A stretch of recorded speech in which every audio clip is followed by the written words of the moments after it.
everybody, and welcome to another Nephilim Builds. It's Pride Month and we're celebrating by making various LGBTQIA+ characters in media because fuck the entire right wing. Today we're going to break into the mainstream as Whispangle from Sonic the Hedgehog. As always, keep in mind these videos are about capturing the spirit of the characters rather than capturing their abilities perfectly. With that said, let's address the obvious. So, Whisper and Tangle aren't actually officially canon, and probably never will be. Here's the thing about queer representation in media. People are fucking assholes about it. They're even bigger assholes when it's in media geared towards a younger audience. And in this specific case, apparently Sega doesn't want any romance, gay or straight, and apparently it's 06 and Archie's fault.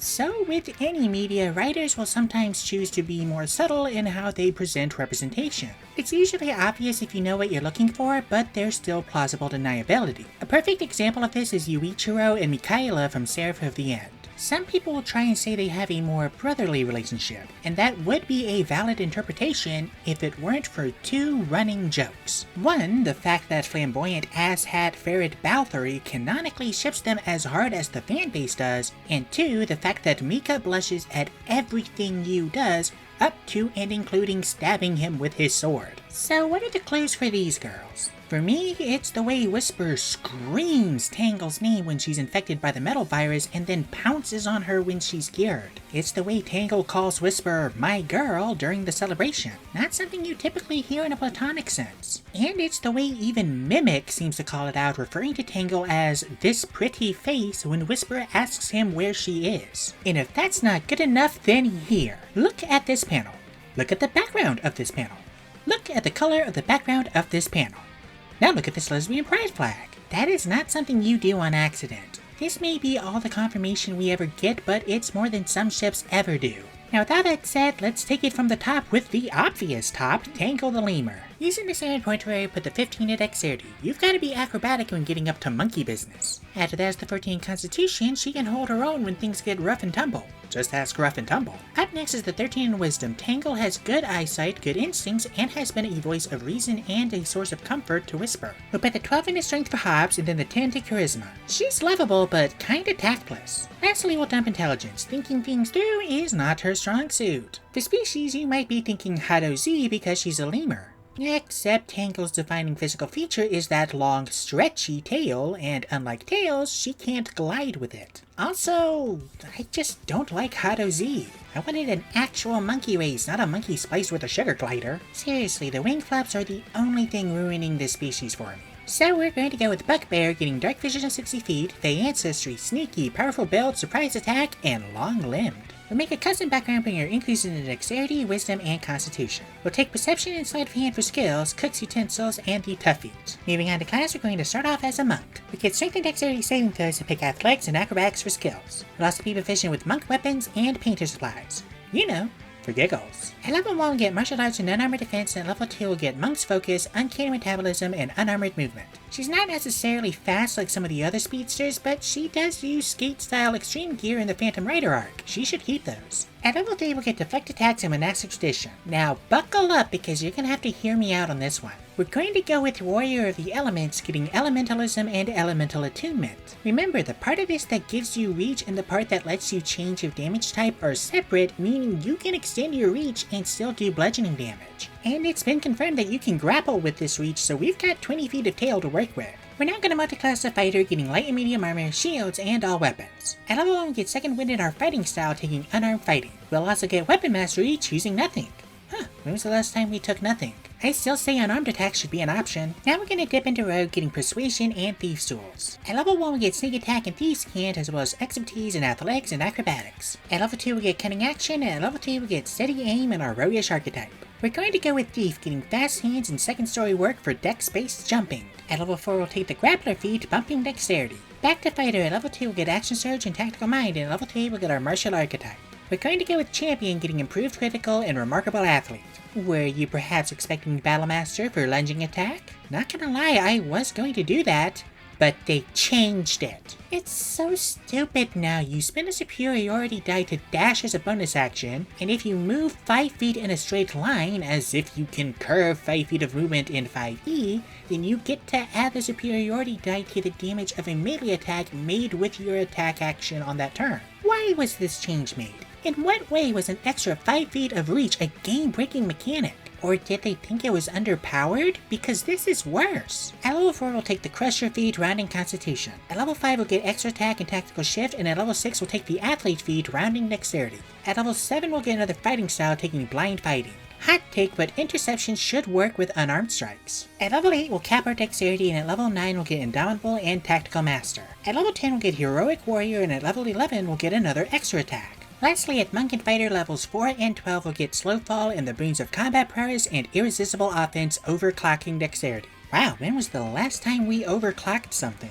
Now that we're level 20, we finally have our modifiers. Our AC with Unarmored Defense is 18, our movement speed is 40, and our average HP is 215 with 8d8 and 12d10 hit dice. And with that, we are done. But Tangle wouldn't have made it this far without her Guardian Angel. Using the standard point rate with a 15 to intelligence. It takes a lot of tactical know-how to use the right wisp at the right time. After that is the 14 dexterity. She was the team scout for both iterations of the Diamond Cutters. That means we need stealth.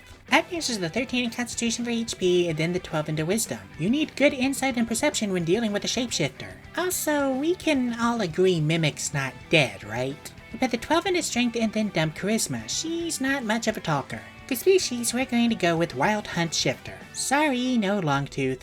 I don't care how much detail that one artist keeps giving her muzzle, she's yet to use it in a fight. Anyway, we'll get Dark Vision of 60 feet, Shifting, and Intimidation. We'll make a custom background bringing our increases in Dexterity, Intelligence, and Constitution. We'll also take Insight and Perception, Painter Supplies for Giggles, and the Alert feat. Moving on to class, we're going to start off as a Rogue.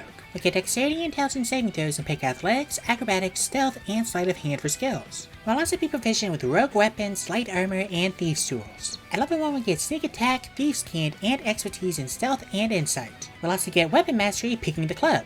Trust me, I'm going somewhere with this. We're now going to multi-class to Artificer, getting Investigation, Medium Armor, Shields, and Tinker's Tools. First time using the new Artificer.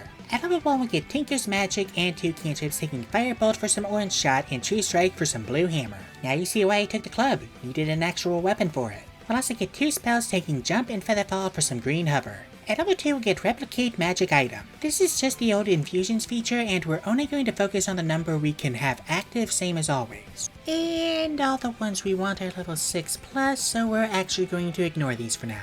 We'll also take Expeditious Retreat to retreat. At level 3 we'll get our Artificer Specialist, taking the Artillerist for Woodcarver's Tools and Martial Ranged Weapons. Which is honestly weird to me, like who's using that? Don't get me wrong, I get it, Artillerists are the Gunner subclass, but they don't get extra attack or the option to use intelligence for weapon attacks like Battlesmiths do, and their Arcane Firearm feature did and still does boost spell damage, not weapon damage. Plus the subclass just gives you a gun anyway and it doesn't even use your main action. Oh right, the gun. We'll get Eldritch Cannon, just duct tape it to your club. The Force Ballista is our main Cyan Laser Blast. We'll get Shield and Thunder Wave from our subclass. Shields are a common sonic power-up, and Whisper once launched Mimic into the air with green. I don't see why she couldn't do that as a forward blast. Hey, IDW team, feel free to use that idea. I won't even ask for credit. We'll also draw a blank. Back to Rogue. At level 2 we'll get Cunning Action, and at level 3 we'll get Steady Aim on our Roguish archetype. We're going to take Scout, getting Skirmisher, as well as Proficiency and Expertise in Nature and Survival. At level 4 we'll take the Skulker feat, rounding Dexterity. We're now going to multi-class to Wizard. Remember, science is just magic we figured out how to do on purpose. At level 1 we'll get Ritual Adept, Arcane Recovery, and 3 cantrips. We'll take Blade Ward to fill a slot, Prestidigitation for effects, and Minor Illusion for projection. Weird how that hasn't come back up yet. We'll also get 4 spells, taking Mage Armor for AC, Comprehend Languages to understand our wisps, Absorb Elements for resistances, and Magic Missile for rapid Cyan shots. At level 2 we'll get Scholar, Expertise in Investigation. We'll also take Spellfire Flyer for another Cyan.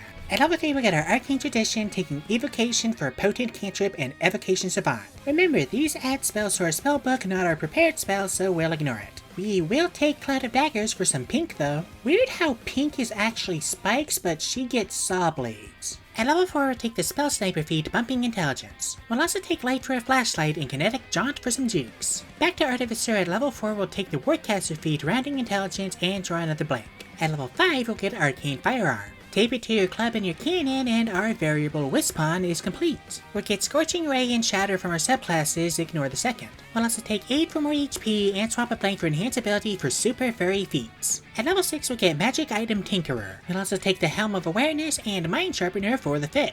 That's our new item for this level, and one from the 2 we skipped. Remember, you can only swap one play unknown per level. At level 7, we'll get Flash of Genius and Spell Refueling Ring, and take Heat Metal. Back to Wizard, at level 5, we'll get Memorize Spell. We'll also take Elminster's Illusion to fill the slot, and Laero's Silver Lance for a Super Cyan Laser. At level 6, we'll get Sculpt Spells the Wisps know not to hurt someone who isn't a target. Seriously, Espio was never in danger. We'll also take Fireball for a bigger orange. At level 7, we'll take Bard Knowledge to be good at stuff. Lastly, at Wizard and Artificer level 8, we'll take the boons of Spell Recall and Combat Prowess, capping Intelligence. We'll also take Find Familiar. If the Wisps can swipe a calzone, they can be used for other things. Seriously, where did Whisper think Cyan got that? He couldn't have gotten it without stealing it. Now that we're level 20, we finally have our modifiers. Our AC Mage Armor is 16, our Burn Speed is 30, and our average HP is 135 with 8d6 and 12d8 hit dice. And with that, we're done.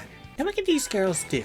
To start, Tangle is swinging 4 times a turn without resources, perfect for feeding Mimic an Itadori combo meal. Seriously, if the comics ever get animated, I need that shot to look like Yuji vs Mahito.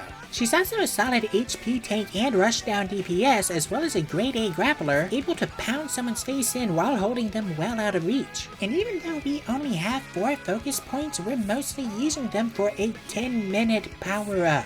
And even then, 2 short rests a day plus 1 use of Uncanny Metabolism means we actually have 16. Again, it's your party's fault if you don't take short rests, not the class. Say it with me, monks were never weak.